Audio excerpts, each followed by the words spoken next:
9 വർഷത്തെ പ്രവാസ ജീവിതത്തിൽ നിന്ന് ചഞ്ചല സ്വന്തം നാടായ ആലപ്പുഴയിൽ കാലുറപ്പിച്ചപ്പോൾ ഒട്ടും ചിന്തിച്ചിരുന്നില്ല കേരളത്തിലെ അറിയപ്പെടുന്ന സംരംഭകയായി മാറുമെന്ന്. 25 വർഷം വിദേശത്ത് ജോലി ചെയ്ത ഭർത്താവ് പ്രതാപിനെയും നാട്ടിൽ നിൽക്കാൻ ധൈര്യം കൊടുത്തത് ചഞ്ചലയുടെ ഈ സംരംഭങ്ങൾ തന്നെയാണ്. ദേവികുളങ്ങര പഞ്ചായത്തിൽ പുതുപ്പള്ളി കുമരകത്തിൽ ചഞ്ചല സംരംഭക മേഖലയിലേക്ക് ചുവടുവെച്ചത് 12 വർഷത്തെ കാത്തിരിപ്പിന് ശേഷം കിട്ടിയ തന്റെ മകൾ ഇഷിതയ്ക്ക് കണ്ണെഴുതുന്നതിനായി താൻ നിർമ്മിച്ച കൺമഷിയിലൂടെയാണ്. മകൾക്കായി തയ്യാറാക്കിയ രാസവസ്തുക്കൾ ചേർക്കാത്ത കൺമഷി ഞൊടിയിടയിൽ ജനപ്രിയമായി. തുടർന്ന് തയ്യാറാക്കിയ പരമ്പരാഗത രീതിയിൽ മാവില ചേർത്തുള്ള ഉമിക്കരിയും ഹിറ്റായി.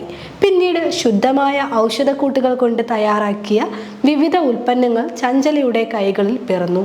കൃഷി വിജ്ഞാന കേന്ദ്രത്തിലെ പരിശീലന കേന്ദ്രത്തിൽ നിന്ന് ലഭിച്ച അറിവിലൂടെയാണ് നെല്ലിക്ക മിഠായി, ഉരുക്ക് വെളിച്ചെണ്ണ, തേങ്ങാവെള്ളം ഉപയോഗിച്ച് സർബത്ത്, കക്കൻ ഉപയോഗിച്ച് ലഡു എന്നിവയുണ്ടാക്കി വിജയകരമാക്കിയത്. ചഞ്ചല തയ്യാറാക്കുന്ന ആയുർവേദ ആശുപത്രികളിലേക്കുള്ള അമ്മയും കുഞ്ഞും കിറ്റിന് ഡിമാൻഡ് ഏറെയാണെന്ന്. ദേവികുളങ്ങര പഞ്ചായത്തിലെ സൗഹൃദ കുടുംബശ്രീ അംഗമായ ചഞ്ചല കുടുംബശ്രീ അംഗങ്ങളെയും വീട്ടുകാരെയും ഒപ്പം നിർത്തി തുടങ്ങിയ ഇഷാസ് ഇന്ന് വളർച്ചയുടെ പാതയിലാണ്. അവസാനമായി തുടങ്ങിയ മില്ലറ്റ് കഫേയും ജനപ്രിയമാവുകയാണിപ്പോൾ. ഉൽപ്പന്നങ്ങൾ നിർമ്മിക്കുന്നതിനാവശ്യമായ ഔഷധ സസ്യങ്ങൾ മിക്കതും ചഞ്ചല കൃഷി ചെയ്താണ് എടുക്കുന്നത്. 3 സ്ഥിരം ജീവനക്കാർ ഒപ്പമുണ്ട്.